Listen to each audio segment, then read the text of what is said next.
Au nom d'Allah, le tout miséricordieux, le très miséricordieux. Louange à Allah, Seigneur de l'univers. Le tout miséricordieux, le très miséricordieux, maître du jour de la rétribution. C'est toi seul que nous adorons, et c'est toi seul dont nous implorons secours. Guide-nous dans le droit chemin, le chemin de ceux que tu as comblés de faveur, non pas de ceux qui ont encouru ta colère, ni des égarés. Khalid récite continuellement Al-Fatiha, les 7 premiers versets de la première sourate du Coran. Pour lui, il symbolise le renouveau. Le jeune homme a besoin des paroles de Mahomet, elles seules renferment la vérité. Elles seules le réconfortent. Ça n'est pas ma supplique, Allah, c'est celle de millions de frères de par le monde, de par les âges. Khalid doute de la mission que lui ont confiée de prétendus chefs, eux-mêmes l'ayant reçu de prétendus hommes saints, car il en est à peu près sûr maintenant, s'il est convoqué ce matin, c'est que sonne l'heure du sacrifice. Il aurait aimé que la peur ne l'habille pas, mais ses jambes flagellent malgré tout et la conviction qui guide chacun de ses gestes. Pas à pas, au fur et à mesure qu'il arpente les couloirs glauques et humides de ces caves de HLM qu'il ne connaît que trop bien, il s'approche du lieu où le rendez-vous a été convenu, il est proche de son ordre de mission, de son funeste destin. Un toxico est sur sa route, affalé de tout son long sur le sol froid et poisseux. Khalid ne souhaite même pas regarder son visage, il a peur de reconnaître un de ses anciens amis. Trop nombreux sont ceux qui sont morts par overdose dans ces lieux maudits. Trop nombreux sont ceux dont on a découvert le corps dévoré par les cafards, plusieurs jours après qu'ils se soient injecté le poison mortel, plusieurs jours pendant lesquels personne ne s'est plaint de leur absence, ni de l'odeur pestilentielle envahissant le rez-de-chaussée. Il y a quelque chose de pourri au royaume de Babylone. Toxico, un jour ton amertume ne pourra pas t'empêcher de t'injecter quelques grammes de trop. Des enfants en jouant découvriront ton corps putréfiant allègrement, dans les bas-fonds et les officiels ne trouveront rien de mieux à faire après avoir débarrassé ta dépouille, que de murer l'accès au sous-sol. C'est leur méthode. Le colmatage. Khalid enjambe le camé qui ne semble même pas avoir remarqué sa présence, et se dirige au bout d'un couloir mal éclairé, recouvert de tags et de pisse. Une porte blindée imposante donnant sur un ancien débarras, c'est là. Il frappe 3 coups secs. Pas un bruit et comme convenu, il entame à haute voix la 97e sourate. Nous l'avons certes fait descendre pendant la nuit d'Al-Qadr. Il répète sa phrase plusieurs fois comme seul l'écho lui répond. Et qui te dira ce qu'est la nuit d'Al-Qadr? Finit par relancer un souffle rauque derrière la porte. La nuit d'Al-Qadr est meilleure que 1000 mois. Durant celle-ci descendent les anges ainsi que l'esprit, par permission de leur Seigneur pour tout ordre. Elle est paix et salut jusqu'à l'apparition de l'aube. Répond Khalid pour conclure le code de reconnaissance. La porte s'ouvre alors dans un long grincement, et dévoile un homme rachitique, torse nu. De grosses gouttes perlent sur son front livide, et finissent par plonger dans sa barbe foisonnante. Il tourne le dos au jeune homme, lui faisant signe d'entrer de la main, et se dirige péniblement jusqu'à un matelas troué posé à même le sol sur lequel il s'affale brusquement. Les bien bêtes, auprès d'Allah, sont ceux qui ont été infidèles et qui ne croient donc point, ceux-là mêmes avec lesquels tu as fait un pacte qui chaque fois le rompent, sans aucune crainte. Donc, si tu les maîtrises à la guerre, inflige-leur un châtiment exemplaire de telle sorte que ceux qui sont derrière eux soient effarouchés, afin qu'ils se souviennent. L'homme tousse ces paroles habilement empruntées au Coran, et se tourne alors vers son convive, empli d'un tremblement qu'il n'arrive pas à contenir. Khalid sans sourciller complète les versets détournés par le vieillard malade. Et si jamais tu crains vraiment une trahison de la part d'un peuple, dénonce-le alors d'une façon franche et loyale, car elle n'aime pas les traîtres. Revigoré par une rage violente, l'inconnu se relève soudain et empoigne Khalid par le cou. Qui t'a envoyé? Tu n'es pas fait pour cette mission. Tu dois écouter les aïeux, tu dois respecter les paroles des sages, pas les remettre en cause, pas les réprouver par l'effronterie. Puis lui envoyant une grande claque sur la joue. Je n'ai plus confiance en toi. Va-t'en, traître. Khalid baisse les yeux. Il n'a pas fait tout ce chemin pour faillir aussi près de sa destinée. Il ne sera pas celui qui stoppera une révolution en marche, il ne sera pas celui qui remet sa parole en cause, alors que sonne l'heure des responsabilités. Ils sont retournés dès le vieil homme, qui s'époumonne dans une longue toux caverneuse. Il décide de regagner sa confiance en exprimant son engagement, et lui tendant un verre d'eau. Je fais mes classes dans la rue, cité du Talénovilliers. Enfance chaotique, petit délit, délinquance, échec scolaire mais à la puberté, mon père décide qu'il faut que ça change, et m'inscrit à des cours de religion. Khalid regagne l'attention du vieil homme. Je suis de suite fasciné par la mosquée, une vie structurée, sur le chemin d'Allah, et je m'investis beaucoup pour ne pas gâcher cette seconde et dernière chance sûrement, que le Tout-Puissant m'accorde dans sa grande mensuétude.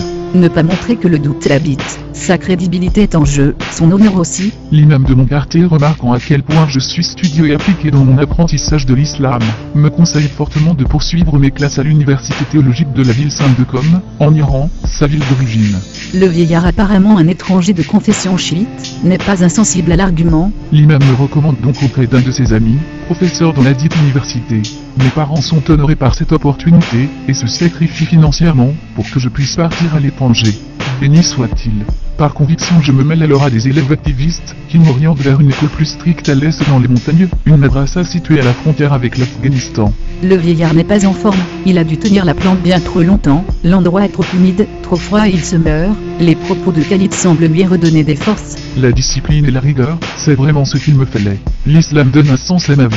Alors que je suis de retour, pendant les vacances scolaires, j'assiste en direct à la télévision à la victoire du 11 septembre. De suite je comprends que cette bataille marque le début d'une guerre ouverte contre l'Occident, que rien ne sera plus comme avant et en m'empressant de regagner le Moyen-Orient, je suis de suite volontaire au sein du groupe d'activistes pour rejoindre un camp d'entraînement près de Zaranj. Le 7 octobre 2001, je fais mes premières armes auprès des talibans. C'est un honneur. S'ensuit une courte période d'errement. La foi dicte le moindre de mes mouvements, elle me sauve à plusieurs reprises d'une mort certaine. Peu après, je suis présent lors du siège de Kalijangi, la garnison près de Mazar-e-Sharif. J'assiste aux assauts des Moudjahidines, une bande de pillards sans scrupules, et au bord de leurs alliés croisés. C'est un carnage mais je m'en sors par la volonté d'Allah le miséricordieux.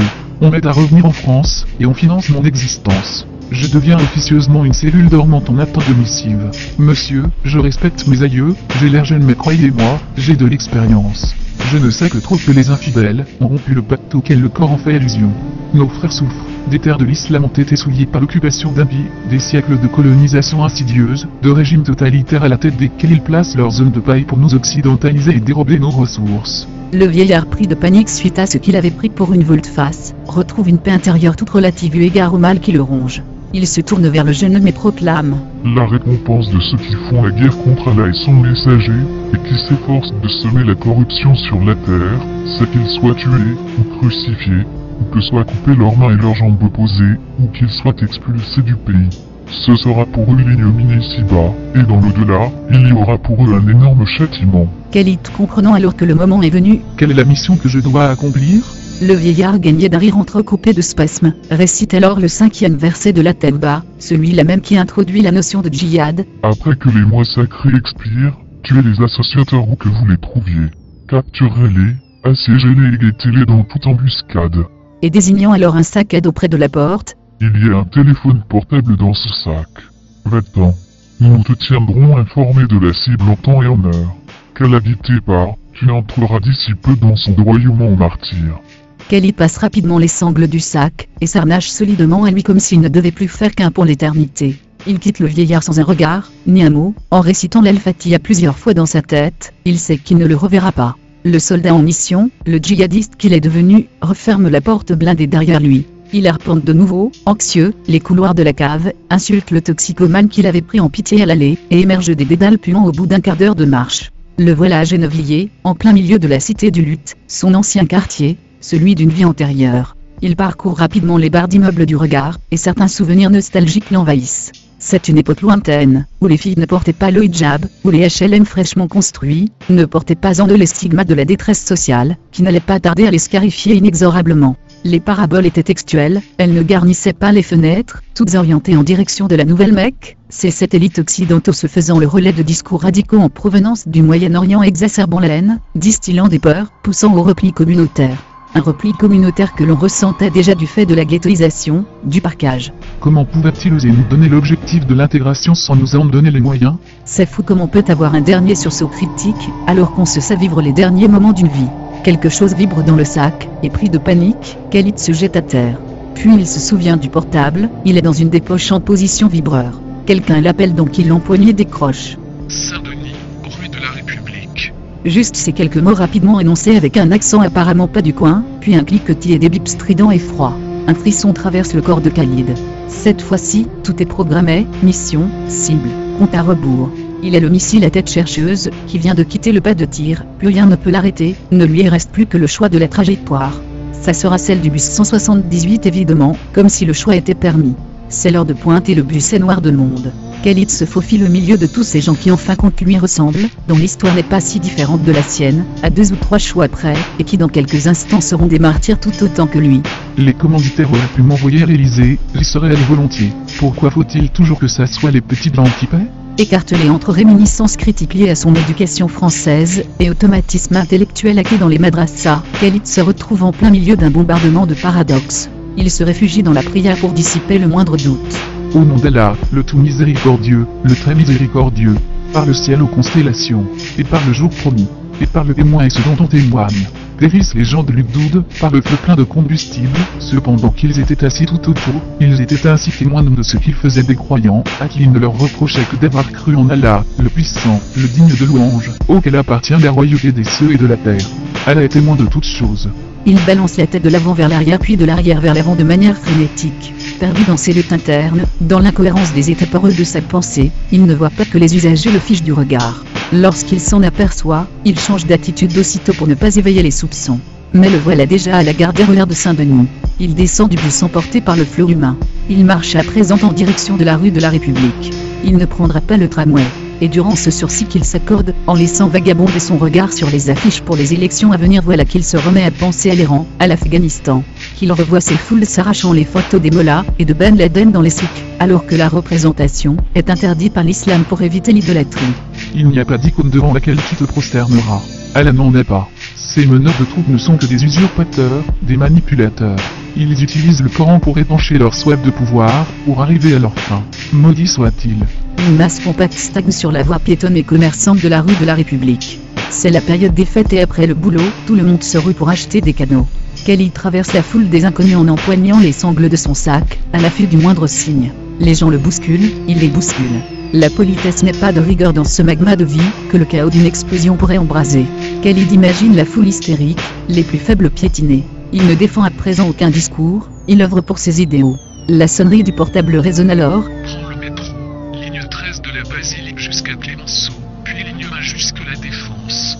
La même voix étrangère et froide que lors de l'appel précédent. Le jeune homme hésite, il ne sait plus s'il doit suivre les ordres ou s'enfuir en courant. Mais il ne peut plus reculer, son entourage essuierait les conséquences de son désaveu. Il s'exécute donc. Et tuez-les, ou que vous les rencontriez, et chassez-les d'où ils vous ont chassé. L'association est plus grave que le meurtre. Mais ne les combattez pas près de la mosquée sacrée, avant qu'ils ne vous aient combattu. S'ils vous y combattent, tuez-les donc. Telle est la rétribution des mécréants. S'ils cessent. Allah est, certes, pardonneur et miséricordieux. Et combattez-les jusqu'à ce qu'il n'y ait plus d'association, et que la religion soit entièrement à Allah seul. Khalid récite quelques versets extraits d'Al-Baqarah, la seconde sourate pour se donner du courage, éliminer le doute. Mais ça n'y change pas grand-chose, il a froid et transpire à grosses gouttes, un mal de crâne terrible le pénètre. Allah, pourquoi permettre le doute en moi? Dans tes préceptes rapportés par Mahomet, il est clair que tu es seul à choisir les martyrs. Pourquoi tant d'intermédiaires entre toi et moi? Allah, le Tout-Puissant, le très miséricordieux, personne ne peut mourir que par ta permission, et au moment prédéterminé. Pourquoi déléguer ce rôle à des conspirateurs qui en ton nom, convoitent les richesses de ce bas monde? Les rames du métro sont bondées, des centaines de destins si différents, s'unissent pendant quelques instants pour ne former qu'une seule âme gigantesque lancée à 100 à leur entre deux stations. Un homme n'a rien sans ses racines. On a longtemps voulu me faire croire que mes ancêtres étaient gaulois. C'est ça l'intégration, le mensonge, la colonisation intramuros. Le sens de la laïcité à l'école a été détourné. À la base, le jeudi était un jour libre réservé à ce que les enfants puissent suivre une éducation religieuse. Qui sont les missionnaires? Qui fait du prosélytisme? De quel côté sont les signes ostentatoires? Qui veut convertir qui? Un homme n'a rien sans histoire, sans continuité. Croyait-il que j'allais trouver mes repères? Mes parents humiliés? Le gangsta rap américain? L'intégration c'est des conneries, le pacte avec les immigrants était caduc à la base, ils avaient besoin de main d'œuvre, pas de nouveaux dévots. La contrepartie dans ce contrat n'était vraiment pas à la hauteur du sacrifice implicitement demandé. La fièvre emporte Khalid sur des chemins qu'il n'a jamais arpentés, sa réflexion se nourrit des limons qui sédimentaient pourtant dans sa tête depuis toujours, inspiré par ces deux cultures, et occulté par les discours de manipulateurs de quelque bord qu'il soit. Le voilà qui avance, hagard, dans les méandres du centre commercial des Quatre Temps. La foule est compacte, les pas de chacun sont pressés. Khalid lui est à la traîne. Le plan Vigipirate est en phase orange depuis les attentats à l'ambassade de France au quart de la semaine précédente. Deux militaires ont remarqué l'anxiété du jeune homme et se dirigent vers lui. Bonjour monsieur, vos papiers s'il vous plaît. Khalid ne répond pas, il grelotte livide, perdu dans des délires de réforme et de schisme religieux, de discours de rupture. Le militaire répète sa phrase en se montrant plus insistant. C'est un contrôle de routine, monsieur. Je peux jeter un coup d'œil au contenu de votre sac, s'il vous plaît? Le portable du jeune homme sonne soudain, cela suffit à extirper Khalid de ses songes. Il remarque les militaires et ne répond pas, il lève les mains en l'air en gardant le cellulaire fermement dans sa paume. Le second militaire pointe son fusil mitrailleur en direction de l'homme perturbé, l'invitant vivement à lâcher son portable. Khalid met un genou à terre alors qu'il est pris d'une forte toux. Il vomit du sang. Le premier militaire l'appréhende, alors que le second crée un périmètre de sécurité en repoussant une foule qui ne demande pas son reste. Il n'y a rien dans son sac. Appelle police secours, Maurice. Balbutie le premier soldat, qui a du mal à maîtriser le récalcitrant en réalité pris de violents spasmes. L'hystérie des badauds est contenue, pas de mouvement de panique à signaler, il y a même des passants qui s'agglutinent autour de la scène pour avidement s'en délecter. Incident sous contrôle. Vous êtes prié de circuler. Ordonne les militaires rejoints rapidement par 2 ambulanciers. Ô vous qui croyez, répondez à Allah et au messager, lorsqu'il vous appelle à ce qui vous donne la vie, et sachez qu'Allah s'interpose entre l'homme et son cœur, et que c'est vers lui que vous serez rassemblés. Et craignez une calamité qui n'affligera pas exclusivement les injustes d'entre vous. Et sachez qu'Allah est dur en punition. Je m'adresse à vous, miraculés de l'horrible pandémie qui s'en est suivie. Voici l'histoire probable d'un des 8 kamikazes incubant le virus hybride de la grippe aviaire à son insu, ayant arpenté les couloirs du métropolitain parisien des heures durant, exposant la population à un mal incurable et foudroyant, extrêmement contagieux. Je m'adresse aux chanceux et en même temps aux maudits, ayant surmonté l'épreuve et qui se calfeutrent chez eux jusqu'à ce que ne cesse l'horrible balai de ces corps qu'on mène par centaines aux incinérateurs, l'enfer sur l'Éden. Que nos millions de morts connaissent la paix, et qu'il en soit de même pour nos survivants.